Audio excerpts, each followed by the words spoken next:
What's up, everyone? Welcome back to Wingers and Defenders, episode 4.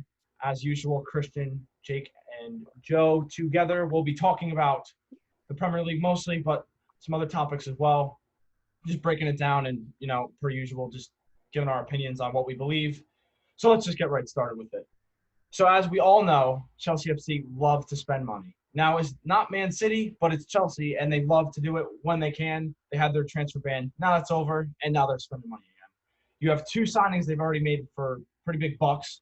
You got Hakim Ziyech from Ajax, who's coming in, and you have Timo Werner, both attacking players, and both are going to help them score goals, no question about it. Now, why on earth would they sign a third? Well, because they like to score goals, I guess. And they have a iffy defense, iffy defenders. You don't know what they're going to do, yet they still want to spend money on attackers. Doesn't make sense. We'll never know. But Kai Havertz, 21 years old, Bayern Leverkusen, may be on his way to Chelsea to play at Stamford Bridge. Joe, what do you think about this? And does it make sense for them to make this signing instead of defenders? So instead of defenders, I don't think it does because, we see their back line. We saw them against West Ham, and all disrespect to West Ham is a terrible team, and they should not be scoring 3 goals on you. So, yeah, they need to fix up that back line if they want to be a title contending team because they have a great offense, great attack. And they're bringing in Ziyech, who's a great player. I saw it firsthand last year in the semifinals of the Champions League. Timo Werner, great player as well. There are some people who kind of doubt him, how good is he, but he should adapt well to the Premier League. And if he doesn't, they still have Tammy Abraham there, who's a good striker. So I don't really see where. I guess he's an attacking midfielder. I guess he'd be a starter, but it just doesn't make sense to pay money for an attacking player when their defense is in dire need of help right now. Yeah, to me, it's almost mind-boggling, really. Like, Kai Havertz, high-quality youngster, definitely. Someone that's going to probably has the highest, I think you said, Christian, in the past, the highest ceiling, highest potential out of Werner and Ziyech of the new signings. If Havertz does come in, that already congests some already congested midfield attackers for Chelsea. And you look at, how they performed this season, it's their defense that's let them down on top of somebody else. So we'll get to later, I guess. That's the last line of defense, who is pretty poor. But if you look at their back four, at least with, Azpilicueta playing, I think, right back mostly, and then Reece James a little bit, a pretty consistent position for them, probably the most consistent at the defense. Rudiger, probably their best center back, but he's shown that he's shaky at times. Christensen, we've seen flashes of good things from him, but we don't know how good he really is. Is he the guy, Rudiger's partner long term? And at their left back, they have Marcus Alonso, who's shows he can be quality going forward, but we don't really know. And then they have Emerson as well that plays left back, and I have no idea how good Emerson is really. So we have that many question marks in your defense. You wonder, why don't they invest in defenders? Why keep investing in the attack? Maybe they just want to have a shootout every game. They want to outscore the opposition, which isn't bad. They want a high-octane offense in the Premier League, nowadays. But you can't contend for a title with a subpar defense and an amazing offense. I think the only time that a team has done that is City. And City's defense wasn't even terrible. It was just not as good as their midfielder attack. And I don't think Chelsea – Kai Havertz is a good move in general, but for the team that they already have around them with the midfield and the attack, they don't need Kai Havertz. Yeah, I agree. And another point, like you just said, when City did it and had a subpar defense, an average defense maybe, with some quality depending on what position, they had a world-class manager. Pep Guardiola at that time, and he still probably is world-class, and he's been world-class since he became into management at Bayern and Barcelona, and he's doing it at City. Lampard, no respect to him. He's doing a fantastic job at Chelsea. If they get top 4 with the band they had, it's a positive season for them because nobody thought they were going to do this. Nobody really expected to. The striker was a suspect position. Tammy Abraham was at Aston Villa last year, I believe, in the championship. We didn't know what we were going to get out of him. He's been solid. Giroud's been good as well. But overall, it's not a guarantee that they were going to be a top 4 team. Who knows what's going to happen the rest of the season, but pretty much it should happen that they finish in the top 4. But the thing is, for me personally, as somebody that doesn't support Chelsea, if you want Kai Havertz and you think he's really, really good and somebody that you can trust for the long term, because he is super young, he's younger than Werner and he's younger than Ziyech, why did you sign both of those guys and just get Havertz in the first place? Because to me, it seems like those two dudes were ahead of them on their like market, and then they were like, okay, now Havertz is available, let's just get another guy when we can. It doesn't make sense to me. There should be people available, and with the pandemic and stuff going on in the world, people are going to sell because they need money, and there's clubs that are in debt, and there's clubs that need money now because who knows what's going to happen in the future. So selling players might be something that they can do and get players at center back, for example. Rudiger could be in a championship-winning team, possibly. It's debatable, but they need another center back. Christensen, Tomori, not yet. I think Tomori's got the chance to get there, but Christensen, not seen enough out of him, and we haven't seen enough out of Kurt Zuma. He's bounced around in the Premier League, but they need to stir up that defense. You can win in shootouts, but it only lasts so long. And then another point I wanted to make about this is obviously we all love our U.S. men's national team, and we hope that they can recover from their awful qualifying campaign. But Christian Pulisic is playing out of his skin right now. There's no denying it. The dude arguably is one of the best, if not the best player since the Project Restart. He has to be in the team, and not just because of him. You have the likes of Mason Mount, the likes of Tammy Abraham and Olivier Giroud, who are playing well. If you're going to sign all these attackers, it's not going to have enough playing time. I know they have 4 competitions. You have the Carabao Cup, FA Cup, the Champions League. But people want to play in their league. They want to play in the Premier League. And it, to me, is actually somewhat shocking that Kai Havertz wants to go to Chelsea. He knows he's not going to get guaranteed minutes every week, and he should perform well. But you're looking at typically when players in the Bundesliga are at a super high level and they're not playing for Bayern Munich, they go to Bayern Munich. That's just how it works in the Bundesliga.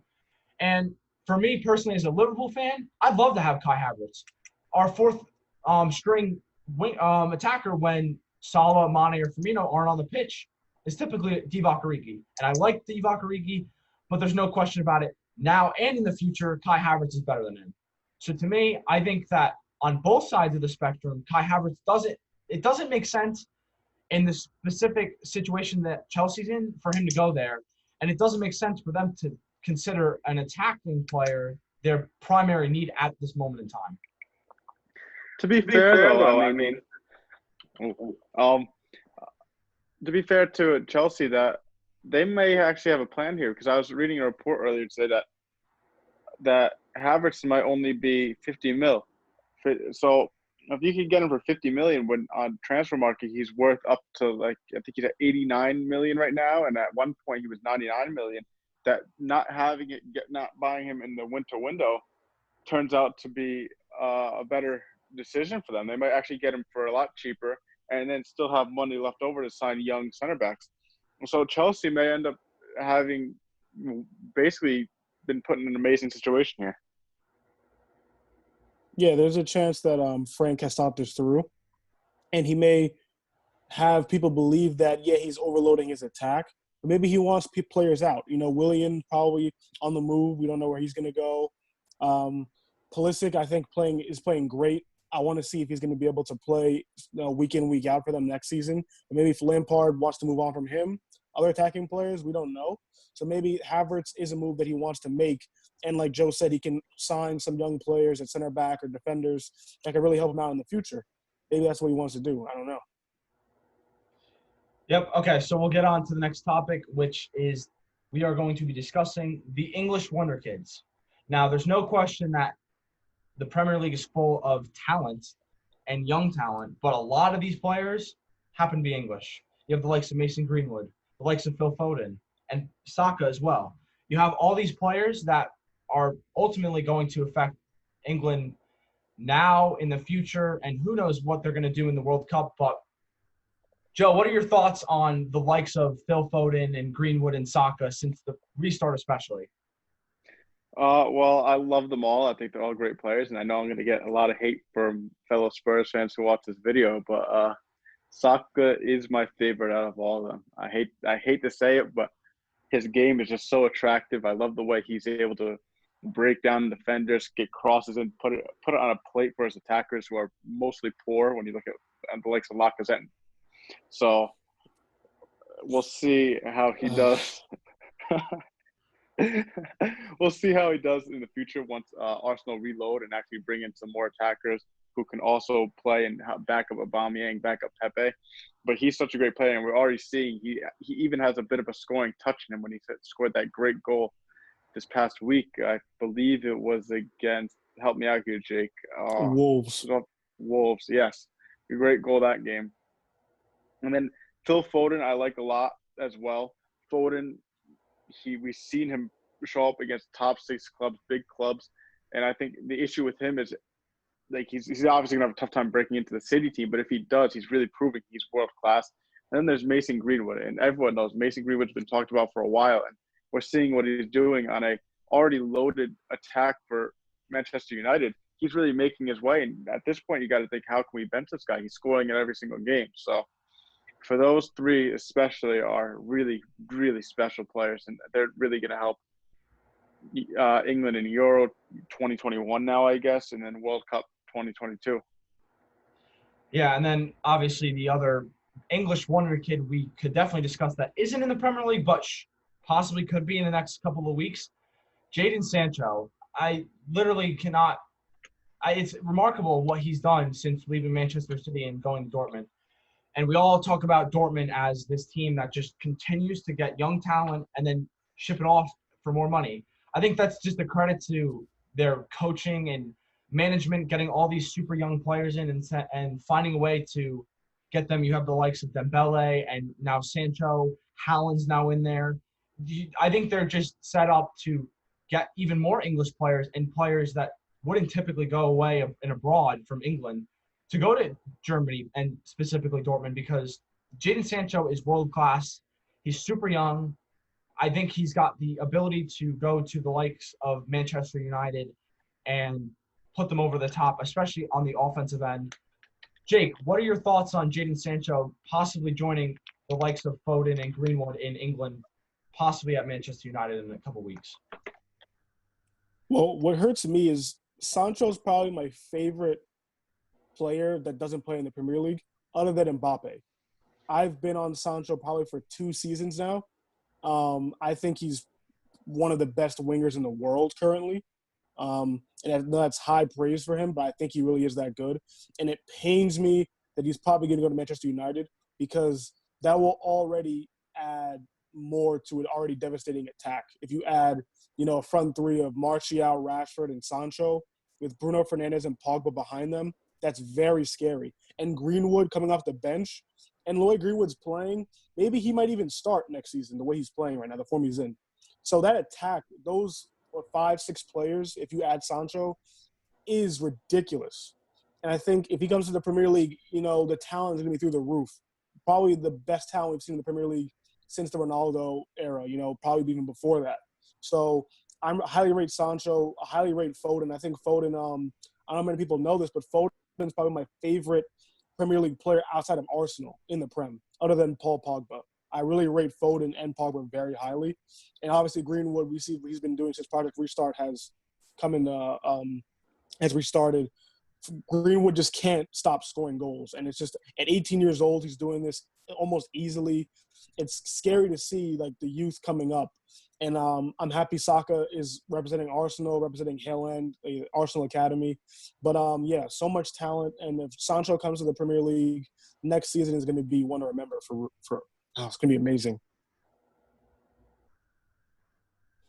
All right, so definitely excited to see what English players all across the league and with the teams coming in, who knows what we're going to see from the likes of Leeds United and others just coming in and bringing in more English talent to just show that England has got a great future, not just for 2021, but you're looking at World Cups in 2022 and 2026 as well. Now, let's talk about somebody. No, Joe has called somebody a fraud on this podcast a couple weeks ago. I think we're about to find our second. Kepa is a fraud. He just is not good enough at Chelsea. And I know it's hard to say, and not all of it's his fault, as we just spoke about their defense. But that guy is the most expensive keeper in the world. How can you be that poor, yet still be worth that much money? And so young, yes, we could see some progression from him going down the line. But Joe, as this other person who has called somebody a fraud on this podcast, what are your thoughts on Kepa?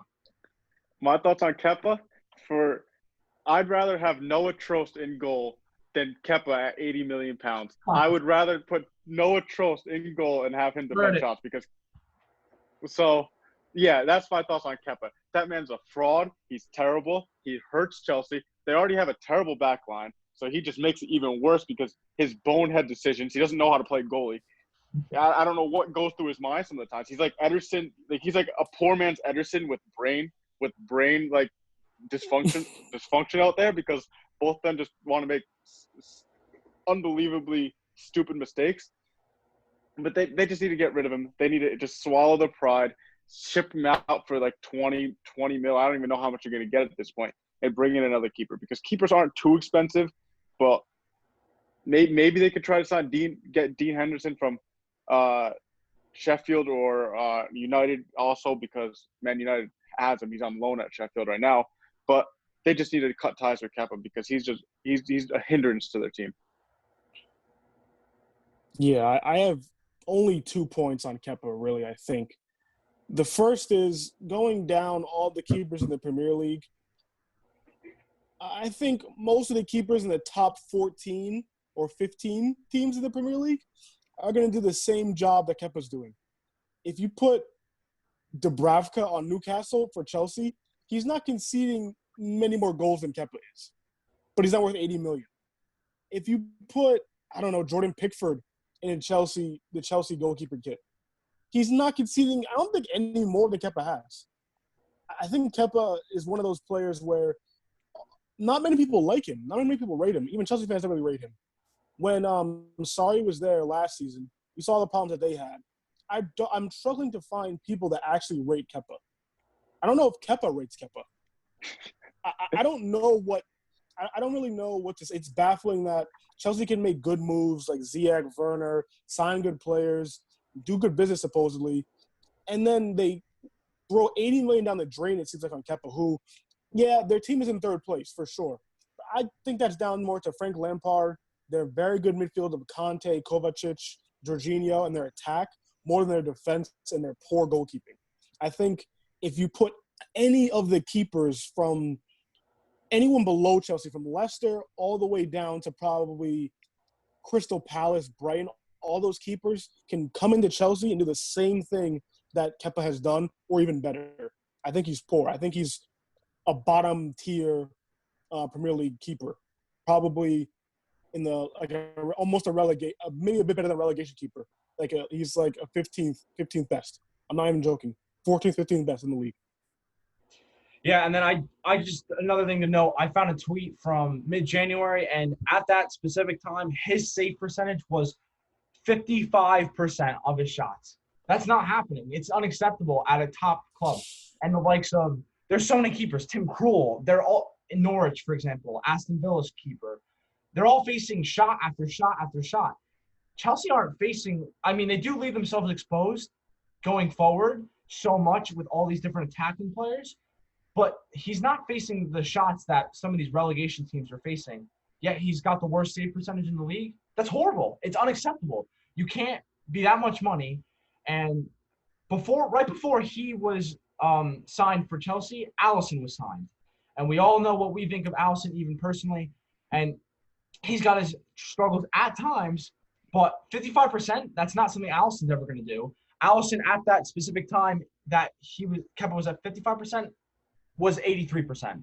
That's significant. That's a huge difference. And that's a point that could get a team from, for example, Chelsea, who are in third right now, maybe could get closer to City if they had a better keeper, because there are goals that have been caused by his errors. And we see that for example, on the West Ham match against Chelsea this a couple of weeks ago, there was one goal, which I believe was the one on the corner. I forget who scored. I think it was Suchek, who's been good for West Ham as well. But there's no communication between the defender and him. And he bounced into the defender, and the goal, just because he had no communication, went right by him. And I think we all remember last season in the Carabao Cup final when Maurizio Sarri was begging to take off Kepa because he wanted to bring Willie Caballero in. And Kepa refused. Kepa refused to listen to his manager. The person that should be controlling him, he still didn't listen. And that's showing some immaturity that we've seen a little bit better of with Lampard. We haven't seen really any lashing out like that. But on a world stage, to win a trophy, which Chelsea have a great history of winning trophies, they could add another one to the cabinet, and they end up losing the game. And who knows what Caballero could have done against them in the Pens, but it's unacceptable to act like that. And obviously that's last season, but still, we need to see better from him. Is it a foregone conclusion that he's a bust and it was a waste of money? I would say no. I think it's getting closer and closer. If he has another poor season where we're looking at a percentage of 55% or closer to that, yeah, that's just purely unacceptable, and he has to go. It's still a possibility that he goes in this transfer window, but I think with COVID and everything and players not wanting to move, it's probably unlikely that they replace him. And at his age, they're going to probably beg and hope that he can progress. You have the likes of De Gea, who will also have their own struggles at times, and he's probably not going to move, and they also have him on a giant contract for a while, but that's a different situation. But if Kepa has another bad season next year, I think we're talking about somebody that's going to be gone, and gone for very little money, because them getting 80 million for him again, no, not happening. Yeah, I think who wants to buy him? I can't think of a club that really is going to go out of their way during COVID to buy Kepa Arrizabalaga. I just don't. If it says something when I think that's that you brought up 55%. At one point, I don't know if it was the beginning of this season or the end of last season, he had the worst save percentage in Europe. And of every keeper in Europe, he had the worst. And he's the most expensive in the world. And if Frank and Sarri want to start Willie Caballero over you, yeah, I don't have much to say. That's all. It says enough right there. All right, so our last topic on this podcast, which is also have to do with goalies, not Kepa though, because Kepa's not good. Our top 5 keepers in the Premier League. Joe, let's get us started off right here. Who are your top 5 keepers in order? Number 1, Michel Vorm. No. I'm going to start from 5. Quality. Such high quality. Number 5, I got Schmeichel. Leicester, great team. I think that Schmeichel's part of the reason he makes some great saves. He really helps out his team. And I just think he's a very quality keeper. Number 4, my own Hugo Lloris. I think he's a great keeper. We see him have heroics. He's a great penalty stopper. Has some gaffes that put him down. He makes some mental mistakes sometimes that kind of push him down the list where he could be. But overall, like there's very few keepers I would trade for him. Great captain. Love the guy. Number 3, David De Gea.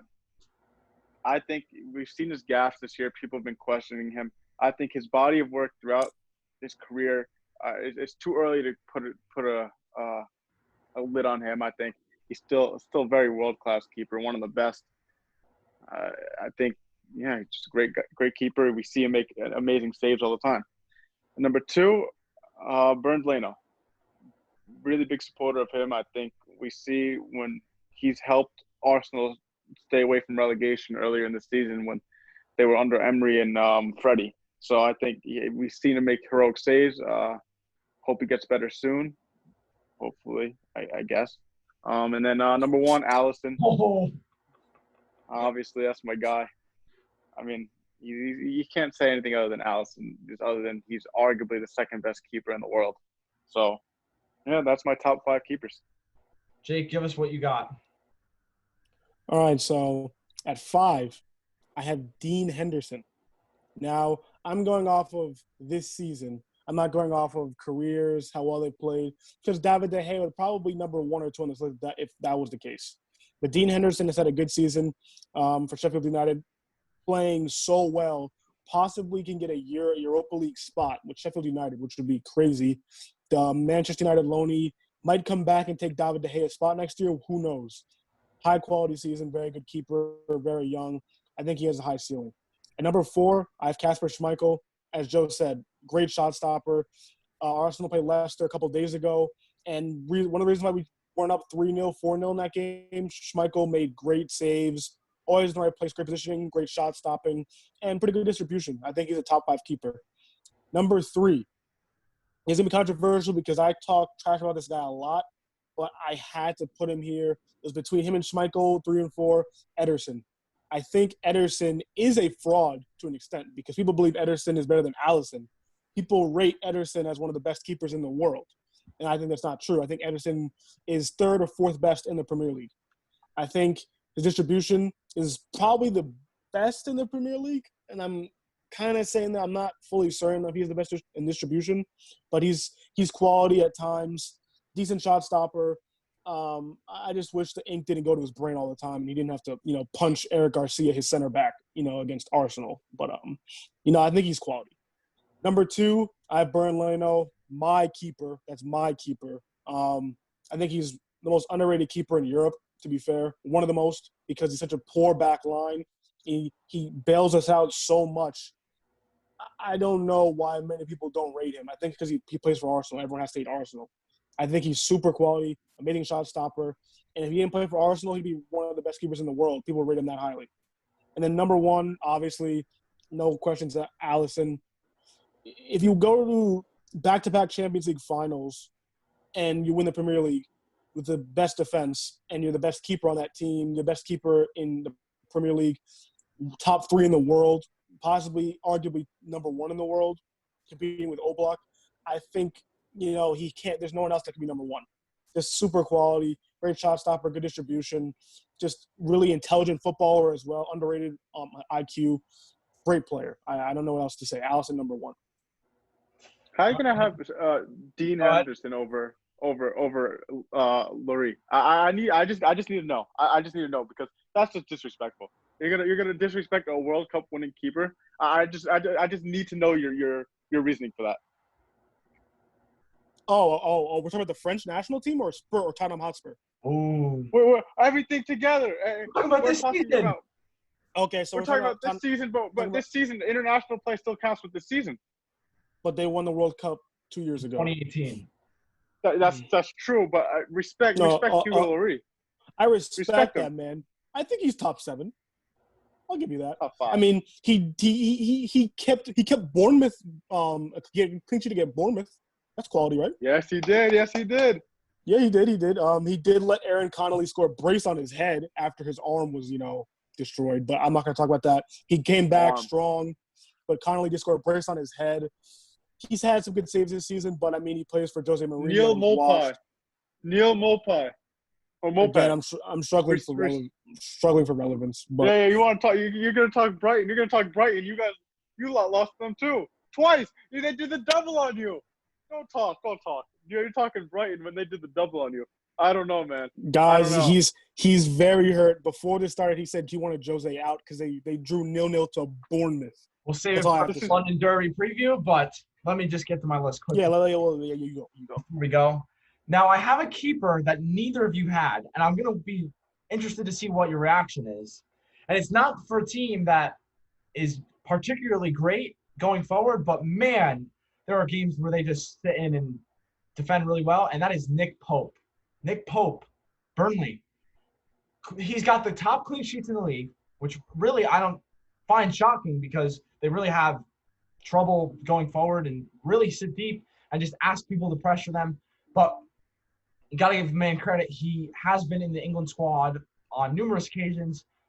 I think he's a top 5 keeper, especially when you're just saving shot after shot after shot. If you're the top guy in the league for clean sheets, credits to you. Now, 4, I also have Dean Henderson. Dean Henderson is arguably been one of the best keepers in the league this year. He's coming for David De Gea's spot. When that spot is given to him, don't know. With David De Gea's contract lasting till 2023, I believe, maybe 2024. He's got a lot of money, a lot of wages, probably not going to leave. So I think that it's going to be difficult for Henderson to get in this upcoming season. But at Sheffield United, everybody's been surprised by the way they played, and he is definitely one of the reasons for that. Number 3, Kasper Schmeichel. Kasper Schmeichel is a Premier League champion, one of the best keepers in the league, and certainly somebody that's helped Leicester get to the place they are. Now, Leicester might drop out of the top 4, but over the body of work they've had this season, he's been class. Not maybe world class, but at times I think he's world class. But overall, very solid keeper. Captain at the moment.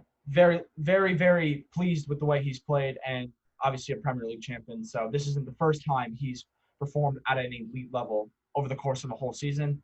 Number 2, I also have to go with Bernd Leno. Leno is just been one of the reasons, and we saw it before he was unfortunately injured against Brighton.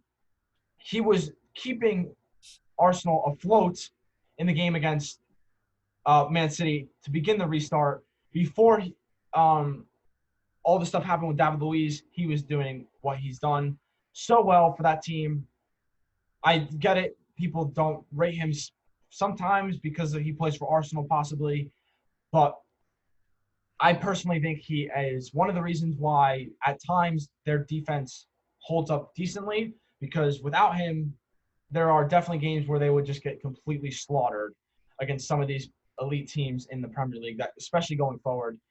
And before I get to number 1, which you guys all know who I will be picking, the reason why I am not picking Lloris is he missed part of the season. I don't know how many games. That's definitely part of it, though. And when all these keepers have participated and played in all of or most of these games, I think Alisson is in the same situation, missed 2 portions of time, which one of them got shortened as a result of COVID. But to me, Lloris is getting up there in age, doing a good job at Spurs, but there's no denying that Spurs have underperformed all season, and I'm sorry to say that, Joe, but it is the bottom. Don't be sorry. Don't be sorry. It's true, but I don't put that on my captain. I put that on. Yes, Another time. Well, yeah. I know he's a World Cup winner, Shambles. but for this specific season, I have 5 keepers ahead of him at least. And number 1, of course, is Alisson. The Premier League champion now, the Champions League winner. He was a rock last season. And even before he got to us, he was a rock at AS Roma. And that was ridiculous for him to play so well there. Then represented Brazil in the 2018 World Cup over Ederson, who has been shocking at times. I do personally think he's solid. But, for example, against Che Adams, which we all watched that goal, wow, just remarkable. And it's ridiculous that was his first goal for the team. But there's no denying that Ederson plays off his line. Those are 2 keepers, Lloris and Ederson, that could be in the top 5. But to me, Ederson is just too risky a player, and he predicates off of the system they play. He is a great distributor. There's no denying it. Probably the best distributor from that goalkeeper position in the world. And some of these passes where he passes it 75 yards right to somebody's foot, right to Mahrez, right to Aguero, right to Sterling. It's remarkable. But to me, this season, not enough. Alisson, number 1 keeper, no question. And that's all we have today. Streets are saying that Ederson walks into the Arsenal midfield, by the way. I saw that on Twitter today. Saw that on Twitter today. Probably. But the way he punches center backs, they're probably get a red in the first 10 minutes. Hey, I mean, you already have one midfielder who chokes people, so yeah, he's gone. He's gonna be gone. Oh, man. All right, well, that's all we have for today. Stay tuned for our London Derby preview. Big game for both teams, for both of these guys. I will definitely be interested to see how they debate what's going to happen in that game. We also have some other weekly football debates that we have done this week, but also going to be doing in the future. And just stay tuned for more episodes of Wingers and Defenders, episode 4 here. 5, 6, 7, 8, all of them are going to be coming in the future. But please like, subscribe, and just stay tuned for more videos in the future.